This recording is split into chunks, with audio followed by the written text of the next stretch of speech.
Greetings, Barbara E. Ringrose. I am the founder of Wow Women Optimizing Women, and I'm also the co-creator here on Optimize Her Too on this YouTube channel. You can see my website at wowwomenus.com. My co-creator, LaQuincia Nichols, is with me. She joins us here at Optimize Her Too, and we have a special guest with us, Erin Barker.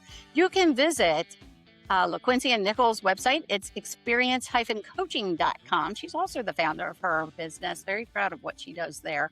And Erin, we're going to be talking about a lot of different things here, but it sounds like money. Money seems to be a key issue out there. And I think this is one of those things I don't think we could ever get too much of.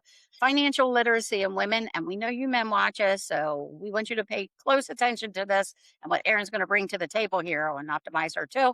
Taking control, breaking cycles. I had someone reach out to me the other day saying, Barb, I need your help. And I gave them some instruction we're going to be meeting and building a better future. You know, some people think that they want to spend today and the heck with tomorrow. Well, that may not be the best way to go about, is it, Quincy? No, I think there's a world where we can have both. And I'm excited because I think that Erin's going to really be able to provide us some tips and techniques and tools that really help us elevate our financial literacy, but also take some of the shame and the mystery around what we maybe didn't learn as children or in young adults, or we may be unlearning some habits. So I think this education will definitely ring that bell of our mission to make sure that we're educating, elevating, and empowering our audience to make sound and better choices. So we get stressed about money, don't we? And you Yes, hear we that do. all the time. I can't pay my bills. I'm not making enough money. But sometimes, like you just said, it's not necessarily that we're even bad with money. It's because nobody ever taught us. So here we are sitting with Erin, and she's going to teach us a thing or two. Yeah, I'm really excited for Erin because here's what I know. I know that she provides us with practical and accessible financial education and no family is left behind. And I think that's really important. But also her background as a former teacher, right? Someone in education who's now turned to a financial education and she's on a mission to change that. So Erin, we absolutely want to welcome you to the show today. Thank you so much for taking some time to join our listeners and our audience. And just welcome to the Optimize Her Too podcast. Thank you. I'm so excited to be here. We are excited to have you. And also, I think, where we always want to be curious, right, Barb? And I'm going to step on your toes on this one just a little bit. I think you have such a amazing backstory. I would love for you to share some of the journey of moving from a education teacher to a financial education. What led you to where you are now in your business? Yeah. So I taught for 10 years in the elementary system. So very different going from children to adults to begin with. I was going to, well, maybe not, right? Depending on what type of adults you're dealing with. Yes, that's fair. So I taught mostly second grade in the classroom for most of my 10 years. And then the last few years, I ended up taking over a STEM lab for Qualcomm. So I was teaching sixth graders, which is a whole thing in itself. But I was teaching them like coding and robotics. And the big reason I made that leap was because I wanted to do more, to influence more. I wanted to help girls see that they had a space in STEM, to see like the underprivileged children, show them that there are different pathways they could take. And I think that is actually what led me to pursuing a career in the financial space as well. And that was largely because I saw the direct impact I was having on the kids who needed it. And I was kind of like, okay, I want to help more. Where can I kind of dip my toe into to help influence more people, to help change more lives? And I ended up finding the financial space just solely. I was a client first years ago when I became a single mom. And I recently was kind of like, I think I could do that too. And I went back to the girl who helped me and I was like, is this something like realistically I could help people with too? And it was so funny because she was like, duh, you're a teacher. Like, that's what we do, we teach. And I was like, oh yeah, okay. Like transferable skill here. Absolutely. So it is kind of a wild leap from children to adults, but when we get down to the nuts and bolts, like I'm still just teaching. And that's kind of all it is. And you said something and it even rang out, when you and I first met and we had a really great conversation, what led to us having this broader conversation here. Just I think for a lot of our audience, they know that I live in Arizona now, but I'm originally from Southern California, and we lived not too far from each other in the San Mhm. Diego area. So when you said Qualcomm Stadium, it immediately rang for me. But I was just also thinking about, there are a lot of women out there. I think, single mothers, women in relationships, whatever that may be, who are really have to get creative with the finances, right? Do you think there was any sort of, or can you reflect on any individual journey being a single mom had on your idea to move into financial education? Oh, for sure. I became a single mom when my daughter was about 6 months old. So Oh she my was goodness. Oh, wow. very newborn potato. Just, Yeah, yeah. it was also COVID. So I was teaching from home. I was teaching kindergarten online with her little bassinet next to me. And I had also, right before COVID hit, just bought a house. So I had my new You see, mortgage I in keep San sitting back, Diego. like I keep like like, oh my gosh, oh my. I won't add anything else. That'll be it for now.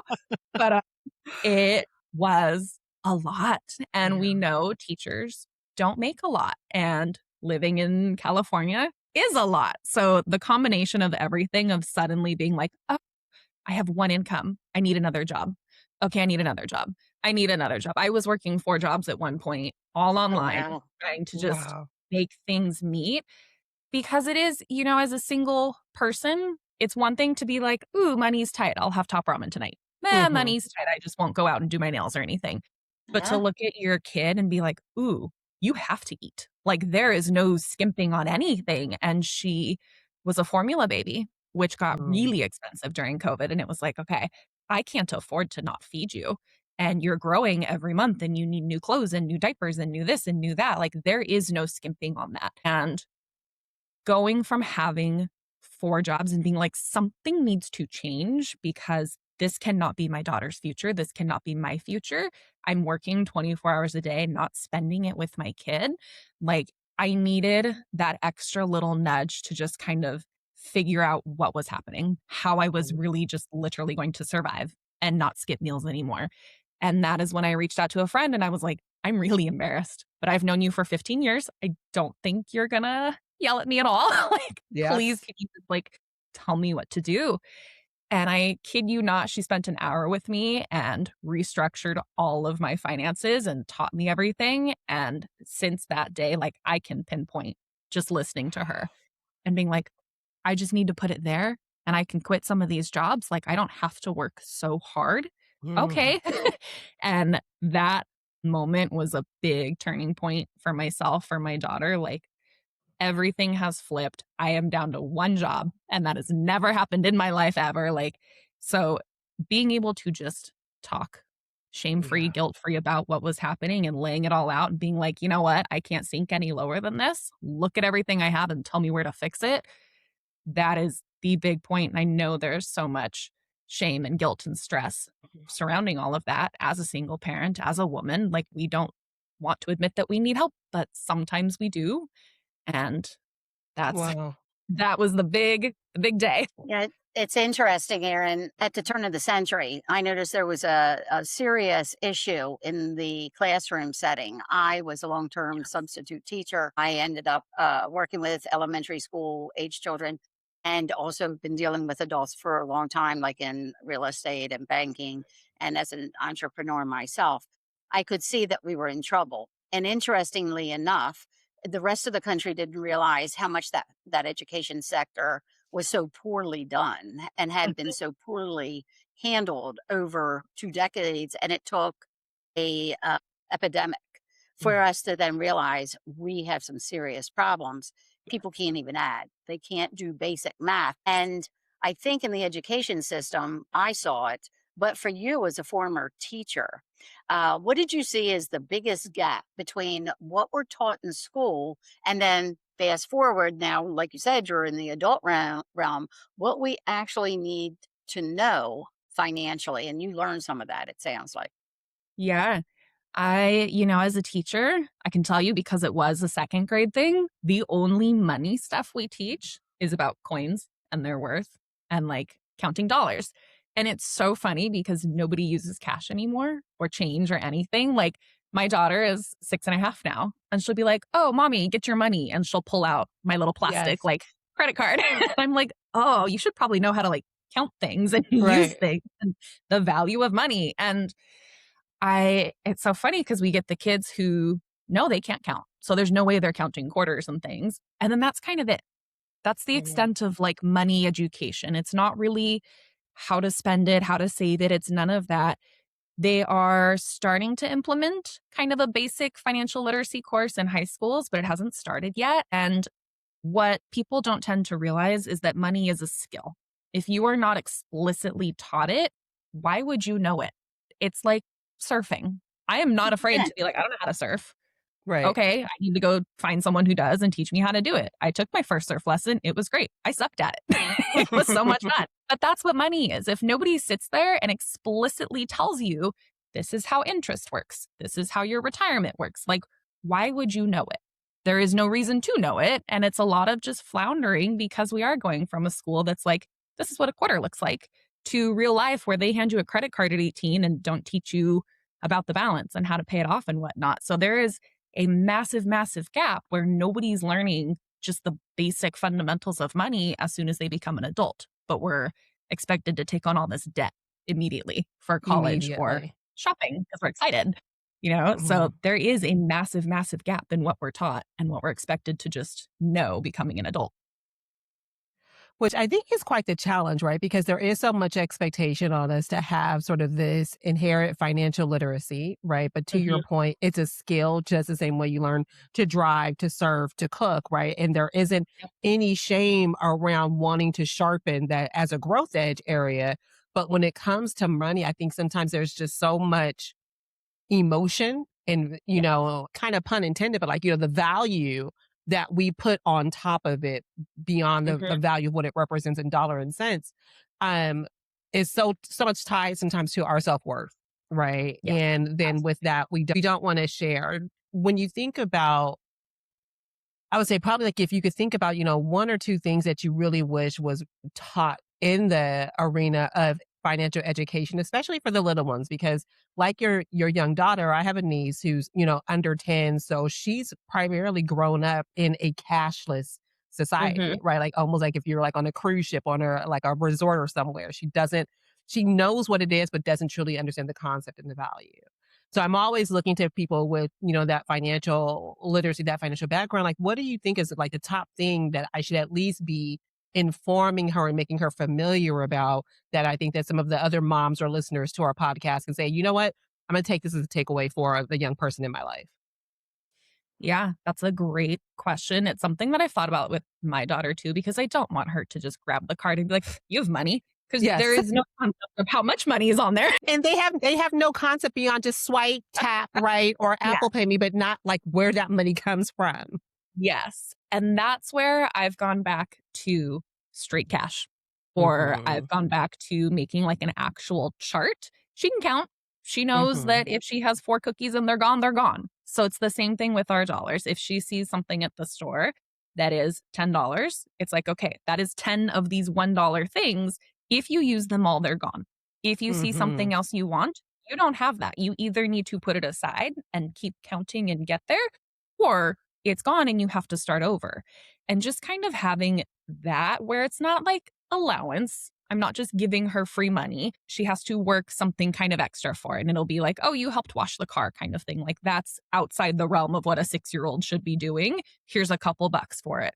Or Right. she'll find change around the house kind of thing. So she's learning how to like, I have this pot of money. What do I want to do with it?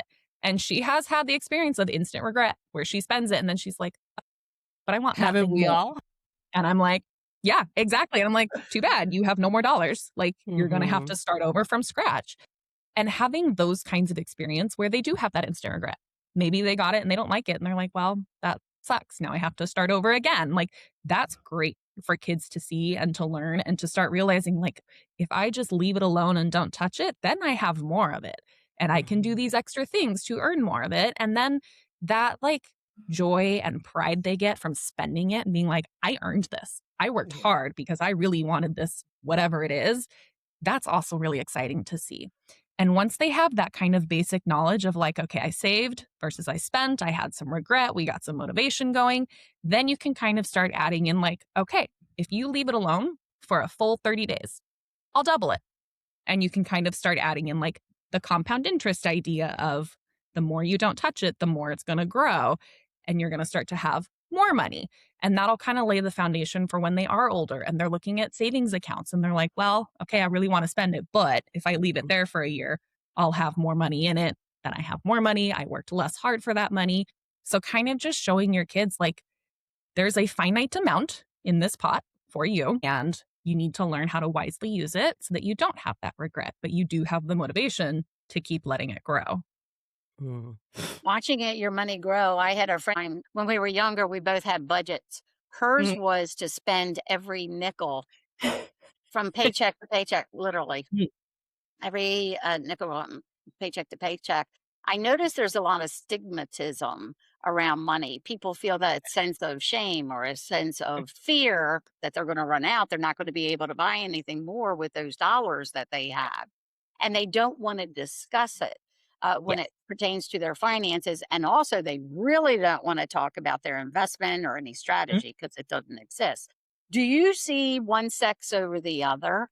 That there's a difference between men and women around their finances? Yes. Funny enough, I think it comes from men the most because stereotypically, historically, men are the breadwinners. They are the ones that go to work. The woman manages the home, the man makes the bucks, comes home. They are much more hesitant to discuss what's in their accounts because they don't want to be Interesting. looked at like they're not doing it right.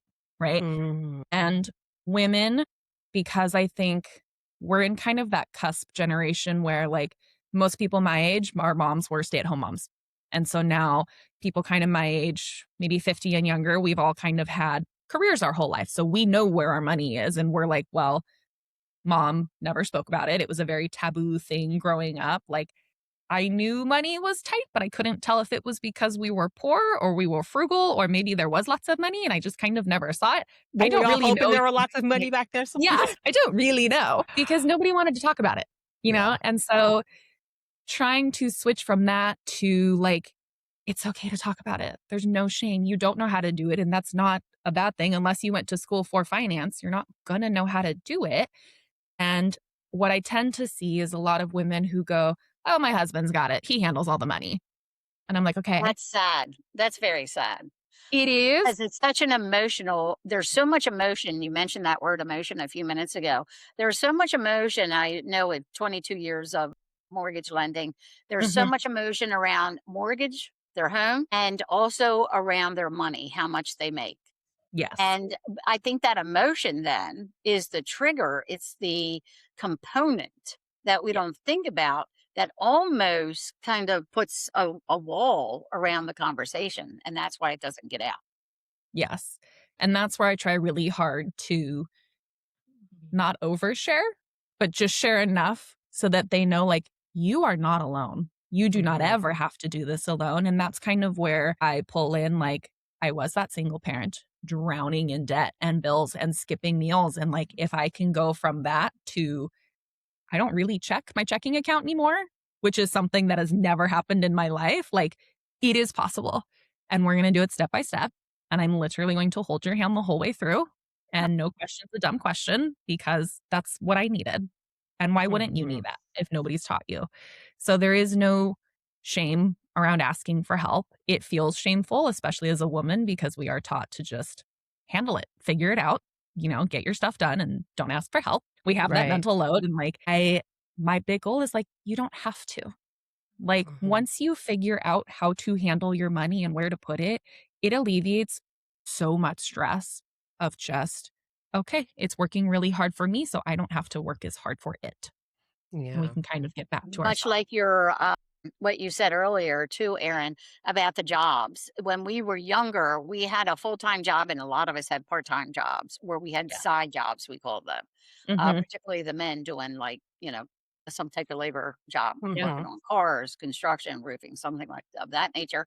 And then here it is, present day. I'm hearing it again. You have four jobs, and then you were working very hard. I'm sure the stress level around that, as you mentioned, was so Hmm. significant. And then much like you had that link where you had someone that showed you. So as you're talking to the people here at Optimize Her too, our audience, I'm sure is probably like, I suffer from all these illnesses. What are the first steps that you then recommend? And it can be even two things, sometimes just one thing. Yeah. Open your mouth. Just talk to anybody that you trust. And it could just be, are you paycheck to paycheck too? What are we doing? Go Yeah. Right. online, search it up a little bit, check out like one of the big things that I make sure I do on my Instagram and it's linked is just tips and tricks. Like, here's how to set a budget. Maybe look at that first. I have full articles of like start at square one, read the basics, go through there, but really just finding someone you trust to talk to and getting the conversation going is going to eliminate so much of that shame and stigma around talking about money. I think that's very powerful, and I appreciate that. I think addition, because I love to push a conversation just a little bit, right? So when we think about opening your mouth, but I think that's one thing. Would you have any specials? I just think about your client history and experience for the woman who you talked about who was on that cusp and they're not used to having those type of conversations. They probably have not been welcomed within their family structure before. Right. How would you recommend her creating space to start to open that conversation with her spouse or partner, with the person who's probably been managing the finances, but now they want to be a little bit more involved. They want to Mhm. have a level of awareness about what's going on. They want to be more informed. How would you recommend that they start that? Because I would imagine that can probably feel very sensitive between partners. Yes.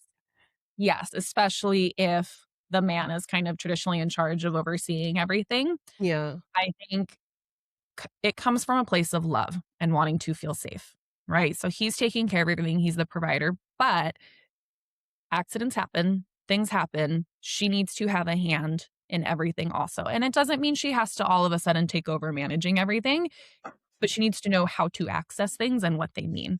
So I think Mhm. if it can stem from a place of love of just, hey, honey, can you show me what things look like? I just want to see. I'd like to know. And just looking at even the last month of just statements of like, okay, where did our money go? Just show me that. Like, how much are we Right. spending? I love Just, that. oops, That's did a I big spend too much on first, groceries? isn't it? I don't know. Hmm. Just looking at Where are the the base. numbers? Where's it Yeah. going? We don't see it. Nobody balances a checkbook. Well, No. no, because we just opened the app, right? But even the days of, I think a lot of people, thankful for where we're moving in terms of like, pollution and paper, but a lot of us went to e-statements, right? So you don't have that bank statement that you can take a look at and kind of see. I can remember when your canceled checks used to come in the mail, right? And so now we just don't get that same sort of interaction or opportunity to be able to take a quick look and see what's going on. So I think being able to open that conversation, doing it from a place of love, because you're right, people can have an accident. It can happen either way, depending on who is the breadwinner in that relationship. Because I know some people who don't even know banking passwords or how to access information. Like all of Mm, that is where you need a that's little bit of true. transparency. Yeah. Yeah. Financial wellness and life impact, right? So, financial literacy is what we're talking about here today. And we think of literacy as like reading, but financial literacy is something totally different because now you're a bean counter. You want to know where all your beans are, or your cookies, or your dollar bills. And it's important to understand that because in a woman's life, when she's doing 360. She's Mhm. juggling a lot of balls. That creates a lot of stress. And Yes. with that stress, the reduction of confidence and the fact that she's losing her decision making abilities, especially if she's leaving it up to another person. My girlfriend, I have a very close friend who her husband does everything. She has no idea even how to pay insurance, nothing. She has no idea where they are. And those are the things I'd like you maybe just reflect a little bit more on. How then can you get the bean counter of the family, the one who's holding the purse strings, how can you make a or what suggestions would you offer them for them, Erin, so they can begin at least the dialogue, the conversation, so they can get more involved? Yeah. I think it kind of going back to the last one a little bit. It needs to just come a place of love from understanding from just, I want to be involved also because this is a partnership, right? We want to be equal partners. I want to understand how to do everything. in the event that, like, even if you just go out of town for a month for work, like, I need to make sure I have access to everything. Put me on the accounts, make sure I'm there, show me the statements, show me what it means. From there, it's really just make sure you know your spending limits. How much are we spending for gas, for groceries, for this and that? So that maybe you have an extra hand of like, we kind of spent too much here last month. What if we shifted it like this? What if we wanted to start a travel fund? I'd love to go here for our next anniversary, and starting to kind of build those pots with your partner instead of just expecting them to handle everything. Mhm. And once they start kind of dipping their hand in more, it generally leads to, okay, but what's our retirement doing? Is that going the right way? Do we each have enough? What if we want a little bit more? And then they can start looking into different kinds of accounts together. And it really becomes a teamwork thing instead of just, oh, he's got it. He'll handle Yeah. it.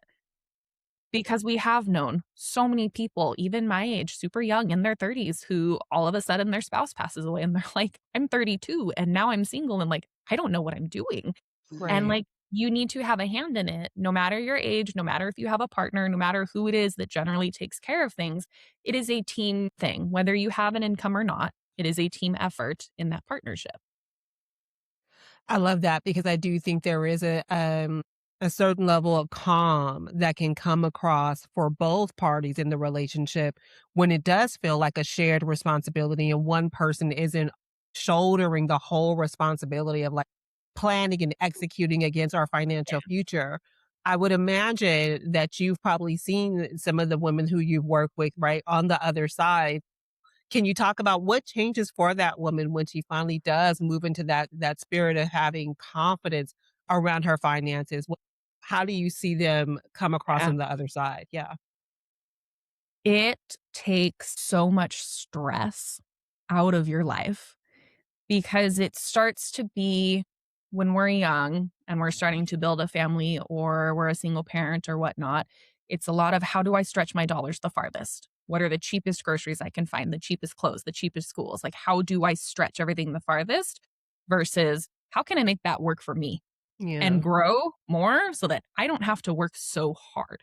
Because there is that kind of guilty conscience the whole time as a working mom. Is it, oh, I'm not being enough for my kid. I'm not being a present enough parent. Oh, but then I'm not working hard enough in my career and I'm not making enough money. And how there is no way to do both. Right. And Right. finding that balance, you have to learn how to make your money go further for you. So being able to educate them and teach them, okay, if you use this account, it's going to grow exponentially more than just setting it aside in your savings and hoping for the best. And so once we can kind of restructure what it is they're doing, they can find that balance again. And the stress that it alleviates is so mind blowing of like, oh, you don't have to have another job now because you're doing your money the right way. You're putting it away Mhm. the right way.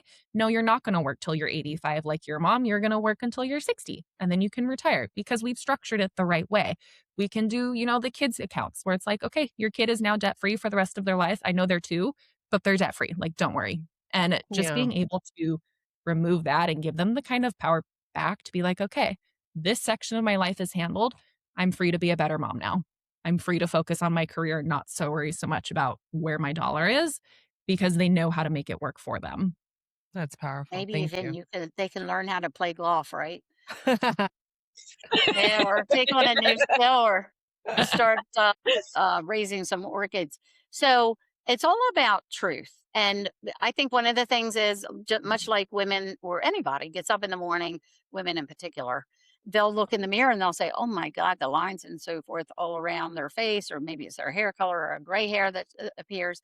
But I think, just understanding the truth about your financing, like you say, that just opens the door to such a better quality of life. And every Mhm. woman and man, child needs to and you've emphasized that here in this conversation that it doesn't matter how young you are or Mhm. where you are in the lifespan. The importance is that you embrace it and you take it on.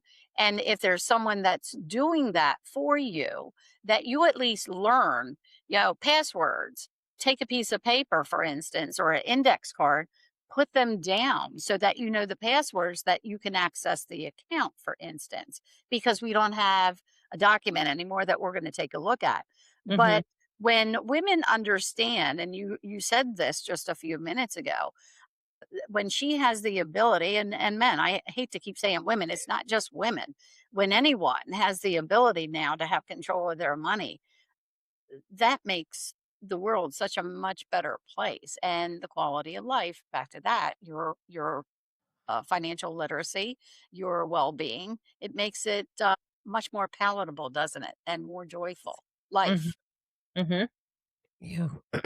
I think one of the biggest things that you've reminded me during our conversation today is that money is a tool, right? And that we should be using it to help us work smarter, right? In the way that we position it and leverage it. And I think some of us, were raised in a household where you just hold on to it. And I think that the thought process of your money being able to truly work for you in a way that can provide you additional financial flexibility or freedom, right, for certain people is so important. And I don't know. I just love your analogy so much of, listen, if I didn't know how to surf, I would go find someone who surfed to teach me. So if I don't know how to manage money, then I need to go to someone who knows how, right? A Mhm. trusted resource, someone who you can vet out. They're not going to have any sort of nefarious ideas about you, but Yeah.